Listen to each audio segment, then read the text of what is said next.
Janasena party 12వ ఆవిర్భావ సభ మరికొద్ది సేపట్లో ప్రారంభంగా ఉంది. ఈ యొక్క సభా ప్రాంగణం అంతా కూడా పోలీసుల పహార అయితే ఉంది. ఈ యొక్క సభా ప్రాంగణం అంతా కూడా దాదాపు పోలీసులు ఈ యొక్క డ్రోన్ కెమెరా అయితే మొత్తం కూడా పర్యవేక్షణ చేస్తున్నారు. ఈ యొక్క పర్యవేక్షణ ద్వారా ఈ యొక్క ప్రాంతానంతటి కూడా ఎవరు వస్తున్నారు, ఎవరు వెళ్తున్నారు అనేది కూడా మొత్తం పూర్తిగా పోలీస్ నిఘాలు అయితే ఉన్నది. డిప్యూటీ సీఎం హోదాలో ఈ యొక్క పవన్ కళ్యాణ్ గారు ఇక్కడికి వస్తున్నారు కనుక ఈ యొక్క ప్రాంతం అంతటి కూడా డ్రోన్ అంతా కూడా క్షుణ్ణంగా పరిశీలిస్తుంది. ఈ యొక్క పరిశీలనలో ఎవరు వస్తున్నారు, ఎవరు లేదని కూడా మొత్తం కూడా పిండి పిన్నది కూడా మొత్తం కూడా పోలీస్ పరీక్షలో ఉంటుంది. ఎవరైనా వస్తున్నారా, అగాంతి శక్తులు ఎవరైనా వస్తున్నారా, ఇది సంబంధించినటువంటి సమావేశానికి సంబంధించిన ఎవరైనా ఎటువంటి ఇబ్బంది లేకుండా ఉన్నటువంటి పరిస్థితి ఎలా ఉంది ఏంటనేది కూడా డ్రోన్ ద్వారా కూడా మొత్తం పాయింట్ అంతా చూస్తున్నారు. మొత్తం సార్ చెప్పండి, మొత్తం ఈ డ్రోన్ ఏం చేస్తున్నారు సార్? డ్రోను మన ఎస్పీ గారు 6 మన ఇక్కడ ఉన్నటువంటి ఇబ్బందికి ఏమీ కలగకుండా ఎక్కడైనా ఏమైనా అవుతుంటే ఈ డ్రోన్లో చూసి హ్యాండ్సెట్లో వాటిని చెప్పి మా ఆఫీసర్లకు చెప్తే దాన్ని వెంటనే సాల్వ్ చేస్తారు సార్.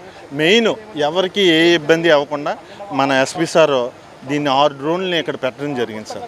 ఈ ప్రాంతం అంతా కూడా మొత్తం డ్రోన్ల ద్వారా క్యాప్చర్ చేస్తున్నారా సార్? ఇవన్నీ క్యాప్చర్ చేసి ఇప్పుడు క్రౌడ్లో ఏమైనా ఇబ్బంది తొక్సులు అట్లాంటివి అవ్వబోతున్నాయంటే అవి ముందుగా మేము డ్రోన్తో చూసి వాటిని మా పై ఆఫీసర్లకు చెప్తే వాటిని సాల్వ్ చేస్తారు సార్. 24 గంటలు ఈరోజు రేపు కూడా మొత్తం డ్రోన్ మొత్తం కూడా వర్కౌట్ అవుతుందంటారా సార్? ఈరోజు రేపు డ్రోన్లు 6 కూడా పర్యవేక్షణలో ఉంటాయి సార్.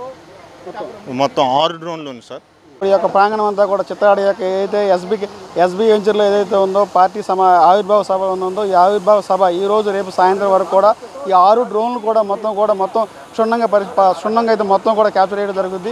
ఎవరైనా విగాంశక్తులు ఎవరైనా వస్తున్నారా, ఏంటి, ఎవరు వస్తున్నారు, ఎవరు వెళ్తున్నారు, ఎటువంటి పరిస్థితుల్లో ఉందనేది కూడా మొత్తం ఈ ప్రాంతం అంతా కూడా పోలీస్ నిఘా అయితే ఉంటుంది. ఈ మీద ఎవరైనా కదలికలు రాకపోకలు మొత్తం కూడా పోలీస్ కంట్రోల్ అయితే ఉంటుంది. ఎందుకంటే డిప్యూటీ సీఎం హోదాలో కనుక పవన్ కళ్యాణ్ గారు ఈ యొక్క ప్రదేశం అంతా కూడా దాదాపు పోలీస్ నిఘా అయితే ఉంటుంది. రాకపోకల కదలికలు అంతా కూడా యొక్క పోలీసులకు ఆధీనత ఉంటుంది.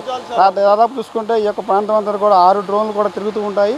ప్రతినిత్యం కూడా పోలీస్ పరీక్షలో ప్రాంతం అయితే ఉంటుందని చెప్తున్నారు. కెమెరామ్యాన్ నితిన్తో రాజ్ కమల్, S4 మీడియా, చిత్రాడి నుంచి.